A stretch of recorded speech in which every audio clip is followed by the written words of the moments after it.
Thanks, Kate. Oh, actually, lastly, how have you found your first term studying HisPol? I've had a great time. Yeah. I've really enjoyed it. It's been really interesting, both like the course, but obviously you begin a whole new lifestyle.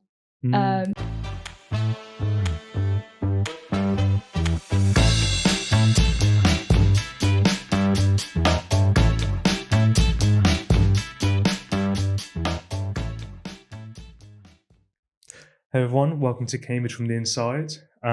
Today we have a new guest. Would you like to introduce yourself? Hi, I'm Caitlin, and I'm first year history and politics student at Trinity Hall. Nice. So today's podcast, we're going to be talking about interviews experiences, Caitlin's experiences doing her history and politics interviews, which I assume were last year. Yes, last December. Fond memories? Stressful memories. But it was enjoyable. Nice. She says hesitantly. So before we get into the interviews, just out of curiosity, we wanted to know how come you chose to study history and politics? It was actually a difficult decision, because I think with choosing a degree, you kind of look at what you're interested in and then kind of have to like fit it to what universities do. So I knew I definitely wanted to do politics. And then that kind of raised, well, what kind of way do you do it in? Because Cambridge doesn't just offer politics. That's not like a sole degree. So I kind of looked at like the options around that. Yeah. And I kind of really enjoyed history A-level. So kind of decided to go down that path more than say HSPS or doing anything sociology based. Yeah. And what were the other A-levels you're doing out of curiosity? So I did history, politics, English, literature and language, and maths. Nice. So did you ever consider I don't know, courses elsewhere that did straight politics or like the PPE course in Oxford? I did a bit. I was always slightly scared of philosophy. It hurts my head. Yeah. But yeah, I did. But ultimately I came down to applying for history and politics at all my uni choices, just because one, it was a lot easier to apply for just one track. But then I realised doing the two together gives you a really kind of strong academic base in the whole area, which is something I think at undergraduate level seemed really appealing. And do the two marry each other quite well, history and politics? Yeah, I think they really do. I feel like, if anything, I'd encourage anyone who's doing history to even maybe not study politics with it, but at least look at politics, because I really think it's quite hard to study one properly without looking at the other. Nice. And do you think, can someone go quite far with studying politics without history? I mean, it depends what kind of politics you're studying, but I think it's always going to be enhanced by looking at some level of history alongside it, either just for context or to kind of see how it was done in the past and see how politics has changed and shifted. I think you're missing out a big chunk if you don't kind of fully consider the historical aspect as well. Yeah, because I guess it's quite relevant of knowing when it happened and what was happening at the time. Some people say politics is the history of the past and politics is tomorrow. It all kind of marries up. Yeah. Because I think, I don't know, when I've heard people pluck out political ideas and then apply them to today's world or a different time or a different place in the world, it seems, I don't know, naive to not consider the context of the time that was allowed to something like that to happen, if that makes sense. Yeah. Very much. So at Cambridge, I think a lot of students have the choice between either history and politics or HSPS, which, if I'm right in saying it, HSPS stands for Human, Social and Political Sciences. Two courses that are I imagine quite similar. I mean, at least in Trinity Hall, our directors of studies that are academic teachers both. Did you ever consider applying for HSPS? Yeah, I really did. If anything, going into year 12, that's kind of where I saw myself going. But I was kind of very much open. So I went to a lot of the online kind of mock lectures. And so I did anthropology ones and I did history ones just to kind of get a vibe. And I really enjoyed anthropology, actually. But when it just came to, one, how I wanted to apply, two, looking at what I was stronger at school, that would kind of give me maybe a strong base to go on. It kind of always came back to history, even from being quite a young child. And so I thought history was maybe the way to go. But yeah, I do 4 papers this year of history and politics, and we do 2 of them with the HSPSs Okay. on the politics track. So you can really very much do a very similar degree to HSPS if you so wanted to with history and politics. Yeah.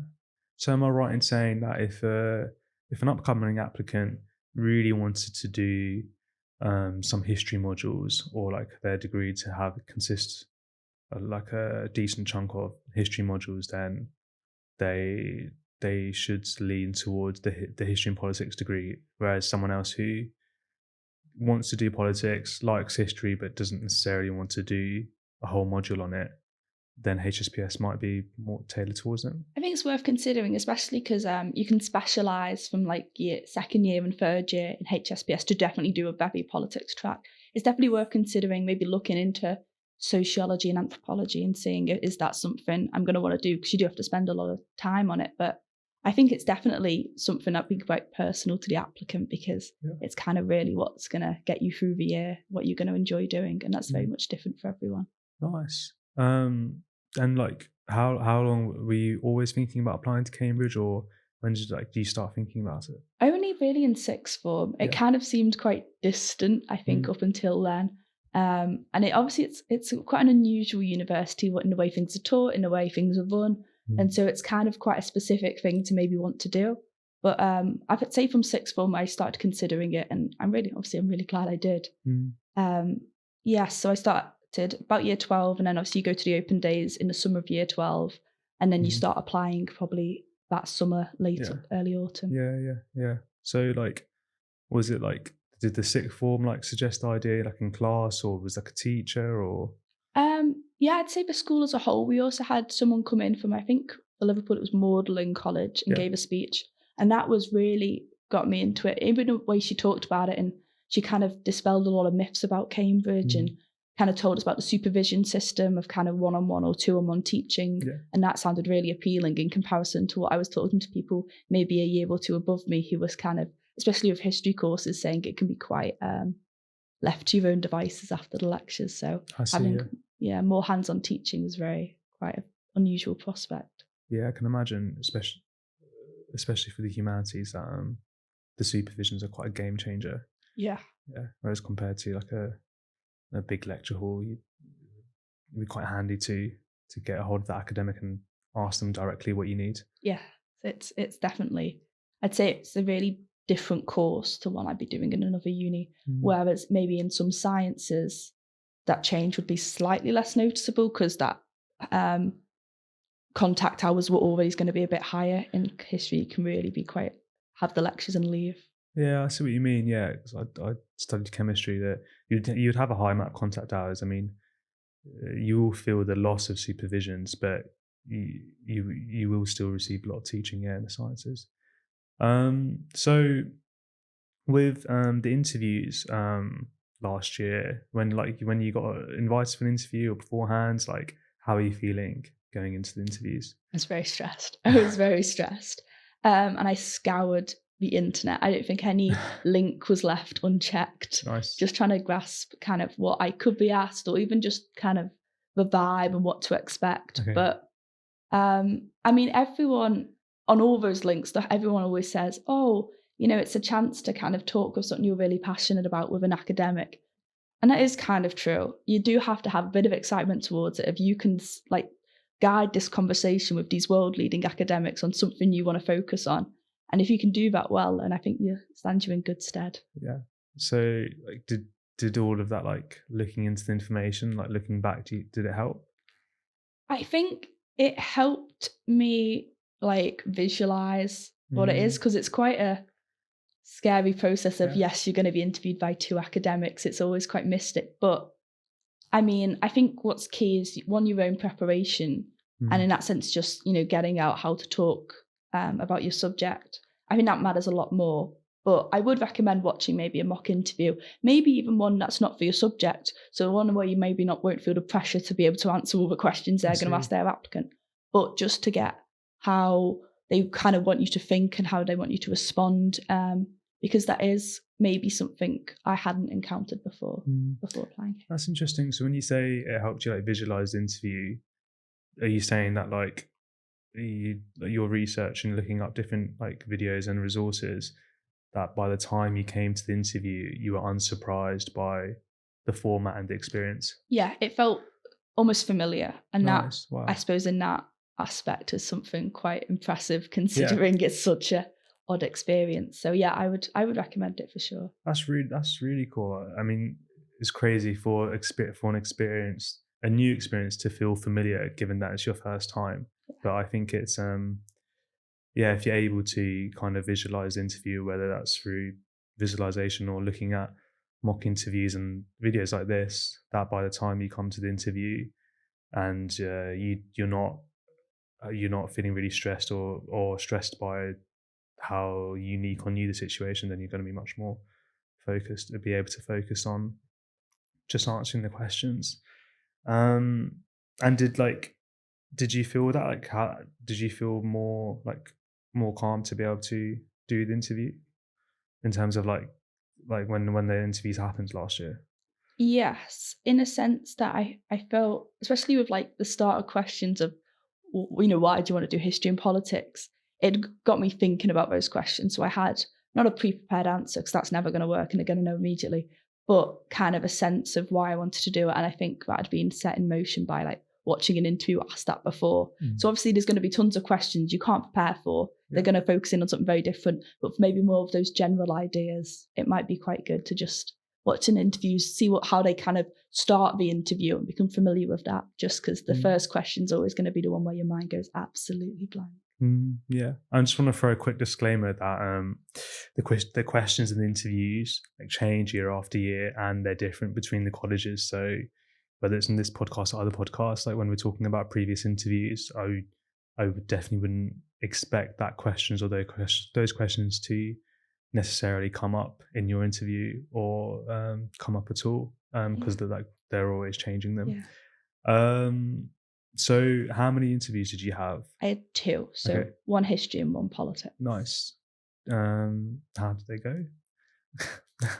Everyone I've ever spoken to that goes here said they went badly for them, Yeah. and that's always a bit odd because they clearly worked. 'Cause I never quite get that, but they were, they must have gone okay-ish, but yeah. they were it was stressful, but I definitely think my history one, I came out of it thinking, oh, that went okay. Nice. And politics, I had no idea. Okay. But that's maybe not a bad thing. It means you've been challenged, and that's Yeah. usually, that can be a good sign.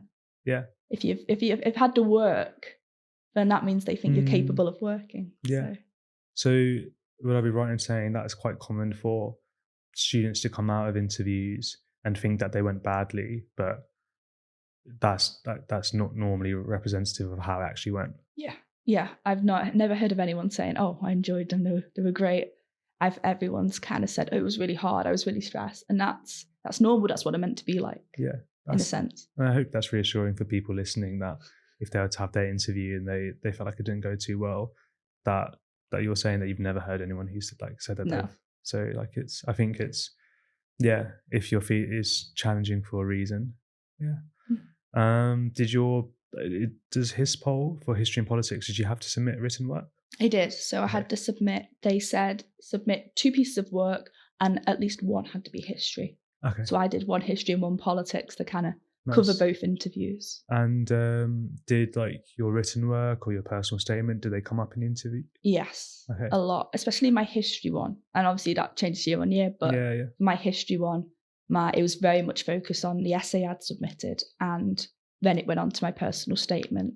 And that was good because, I mean, I think that's why I came out of it thinking it went maybe a bit better, was because it was all on stuff I knew. It was very much on my own terrain, and I found that very rewarding to be able to like speak about what I felt like I was passionate about. Nice. And I know we've already gone through the disclaimer, but just to say again, there's no guarantee that your personal statement or written work will come up, but it clearly could, Yeah. as it came up in yours.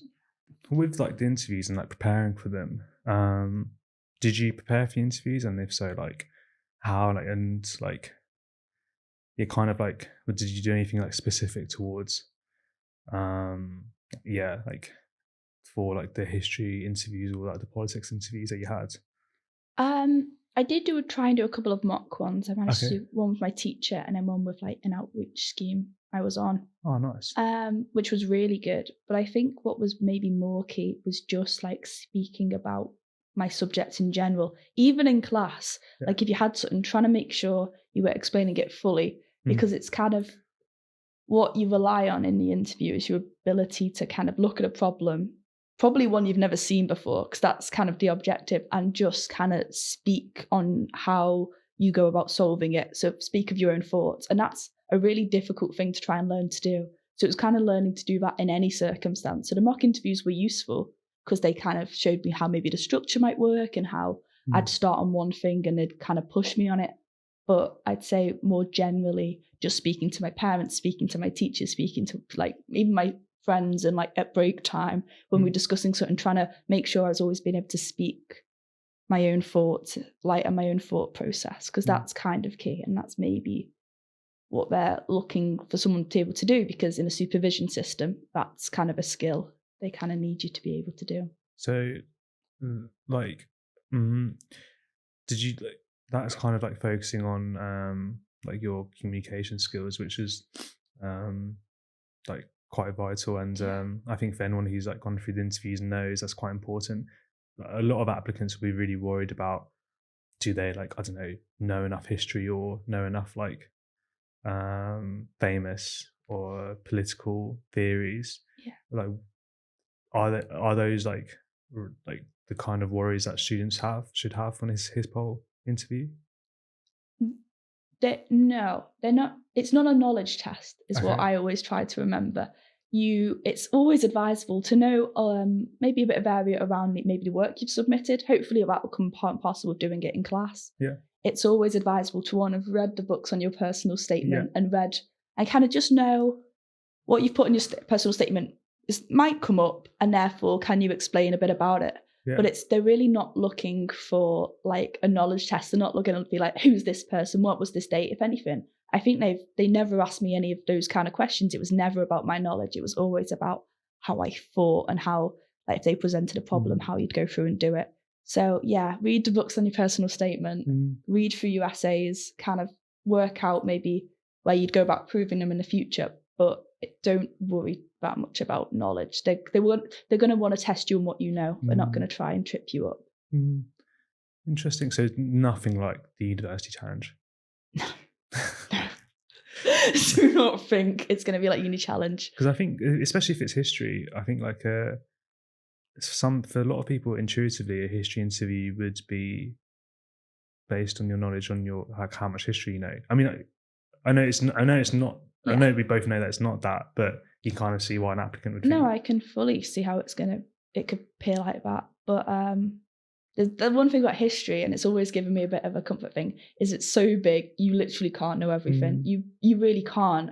So focusing on maybe what you've studied at school and what you know and what you've put in your personal statement, it's really the only way. Like let's not all go and try learn of all of history. It's impossible. Please don't stress yourself out and try and do that. So I'd be right in saying that in the interviews they'll be testing on like how you critically analyze the history that you do know rather than what you know. 100%. So you'll submit in your My Cambridge application what you're doing on your courses. Yeah. You'll say in your personal statement, Nice. You'll say in My Cambridge. So you'll be very much able to set your own parameters of this is what I know. That's not to say they're not going to ask you about something maybe you don't know, but it's not with the purpose of like tripping you up on knowledge. Yeah, but if they do like ask you something on that you don't know, they would provide you with the evidence. Yes, I assume. Yeah, they'll probably. If some interviews they may have sources to begin with, and that's likely to be on something you don't know in order to not give someone a secret advantage of they've happened to have studied it. So they might give you like a sort, like they might give you something new that you haven't seen, but I guess the expectations that none of the candidates have seen this, so everyone is having to analyze it with fresh eyes, and it's okay that you hadn't seen it beforehand. Yeah, that's really interesting. I think. And like, what about your politics interview? Was it similar or? My politics interview, I remember coming away in the word I thought was meta. It was a lot more like theoretical. They kind of noticed I'd put feminism in my personal statement, which is something I am interested in. Yeah. And I had read a few books on, but they kind of went quite theoretical with it and kind of asked me a lot more broader questions of like, kind of power in general terms.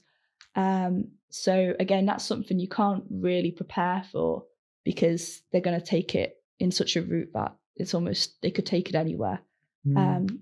And so that one was the one I felt like, oh, that was hard. That was really difficult. But again, that's not necessarily a bad thing. Yeah. So, like, well, yeah, just I don't know on that topic, like, what kind of questions did they have like around feminism? Just out of curiosity.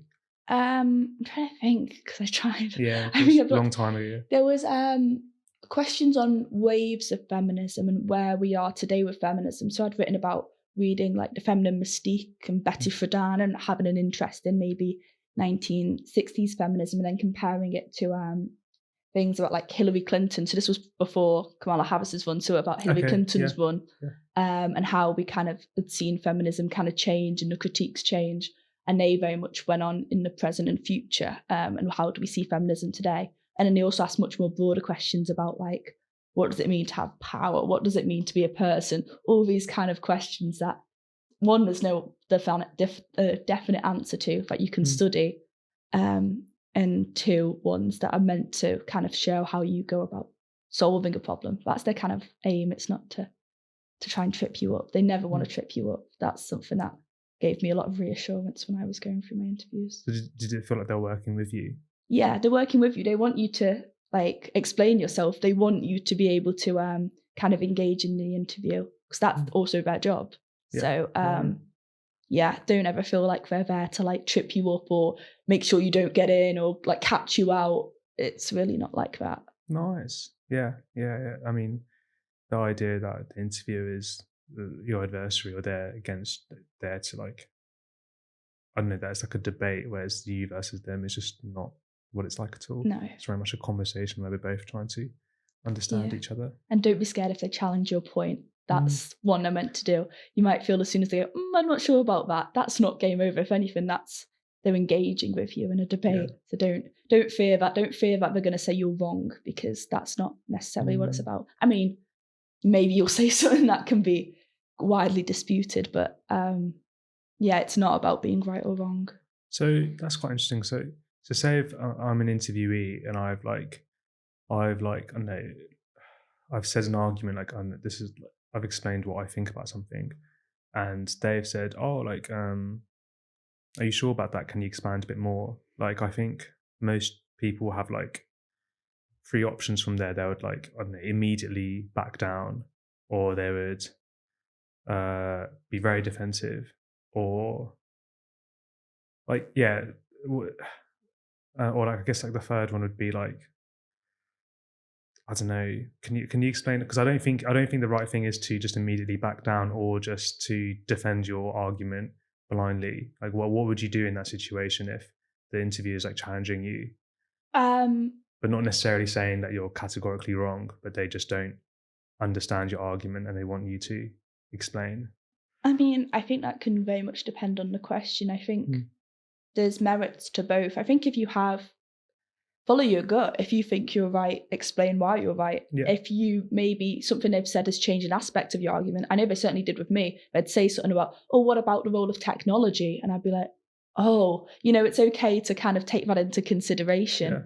Yeah. But kind of, I mean, the only advice I can give to that is maybe follow your gut, follow where you think the argument is and try and explain that to them.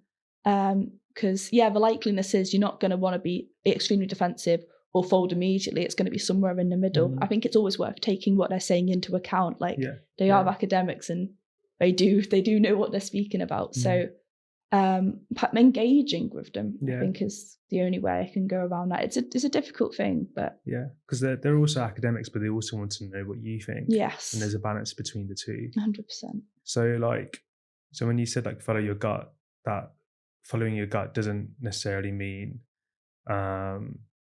like ignoring what they say or using what they say and then changing your minds depending on what they've said. So often if you've made an argument, you've made it for a reason. And you've made it with some sort of backing, some sort of knowledge you've pulled out from year 12 politics class or whatever.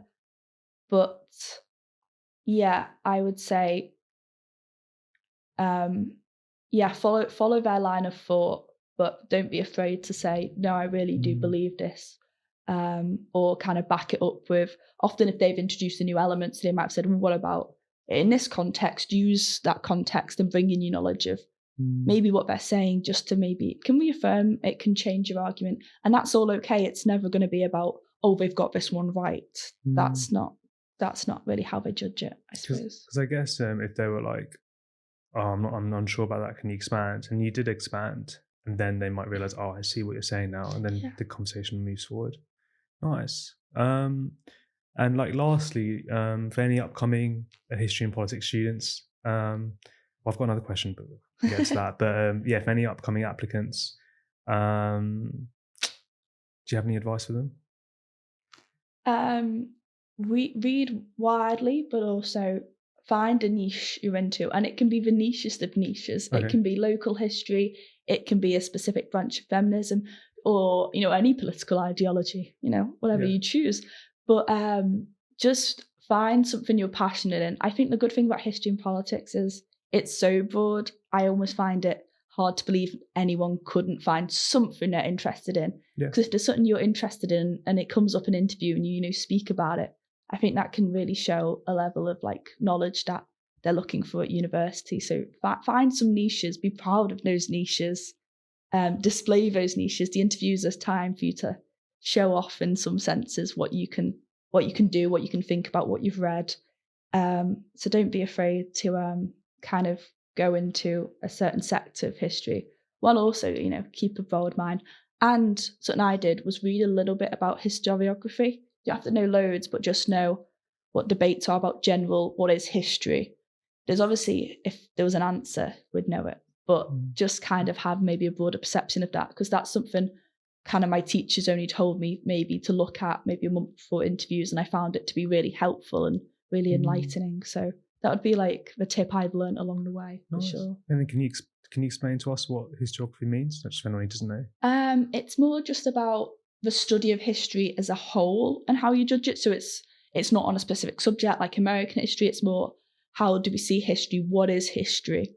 And there's tons of books and there's tons of ideas on it. And it's something I'm probably not too familiar with yet. Yeah. But I did some reading around just kind of different people's, how they define history, and how maybe it changed my mind on, often when you do it in school, it's very much about facts and kind of knowledge and timelines, but many historiographies books look at it as like a relationship between like historians and facts. I think that's E.H. Carr, and that was very interesting to me to see how it's just as much about your own perception of history as it is about the actual facts in front of you. So that was something that was really interesting, really enlightening, but I'd only ever looked into it because I was preparing for an interview. So I'd say. Yeah, that's really interesting. So it's like looking into how history's been studied. Yes, because that's what you're going to do. You're going to study history. You're going to be a part of that. So I think it's quite interesting to have an understanding of that before you go into it, maybe.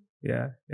That's a really cool way of showing that, saying that every HisPol student, whatever university they go to, will add to historiography. That's quite cool. And don't stress about reading all the books, but just maybe have an idea about it, because it definitely helped me. Yeah, just a little quick Google. Yeah, quick Google. Never hurt no one. And so yeah, it's quite, just now that you've said it about, I know, looking at facts as like seeing them as facts or seeing them as like a relationship from the observers, like one is very objective and the other is very subjective. Which is really interesting. Well, thanks, Kate. Oh, actually, lastly, how have you found your first term studying HisPol? I've had a great time. Yeah. I've really enjoyed it. It's been really interesting, both like the course, but obviously you begin a whole new lifestyle.